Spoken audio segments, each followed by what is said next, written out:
దేవునికి మహిమ కలుగును గాక. అందరికీ ప్రభు పేరట ప్రత్యేకమైనటువంటి వందనాలు తెలియజేసుకుంటున్నాను. అనుదిన వాక్యం మనం ధ్యానించుకుందాం. కీర్తనల గ్రంథము 34వ అధ్యాయము 7వ వచనం. యెహోవా యందు భయభక్తులు గల వారి చుట్టూ ఆయన దూత కావలియుండి రక్షించును అని పరిశుద్ధమైనటువంటి గ్రంథం మనకు తెలియజేస్తూ ఉంది. ఈ రోజుల్లో ప్రతి ఒక్కరు కూడా దేవుడంటే భయం ఉండాలి, భక్తి ఉండాలి. ప్రతి ఒక్కరు కూడా అంటే మనం చేసే పనిలో, మనం నడిచే దారిలో, ఎక్కడ మనం సంచరిస్తున్నామో అక్కడ మన వెంటే ఉండి దేవుడు మనల్ని ఈరోజు కాపాడుతూ ఉన్నాడు.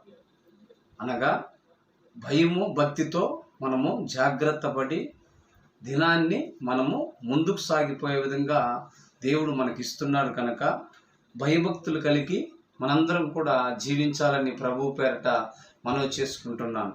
అలాగే ఈ రోజుల్లో మనం లోకంలో చూస్తూ ఉన్నాం, భయము భక్తి లేకుండా జీవించేవారు ఏ విధంగా ఉండారు, ఎలా ఈ లోకంలో సంచరిస్తున్నారో మనం కళ్ళారా చూస్తూ ఉన్నాం.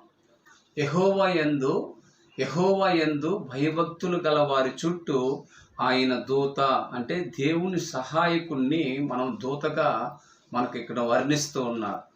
కనుక ప్రతి ఒక్కరు కూడా దేవునికి భయము భక్తి కలిగి మనందరం కూడా జీవించాలని ఈ సందర్భముగా మీకు అందరికీ నేను తెలియజేసుకుంటూ మనం చిన్న ప్రార్థన చేసుకొని ముగించుకుందాం.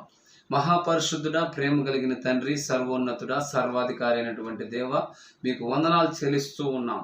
నైనా ఈ ప్రార్థనను, నైనా ఈ వాక్యాన్ని విన్నటువంటి ప్రతి ఒక్క బిడ్డను మీరు ప్రేమతో దీవించండి, ఆదరించండి.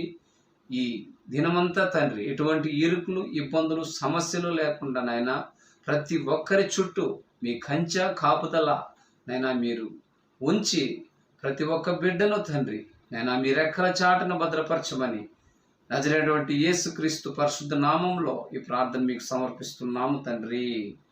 ఆమేన్.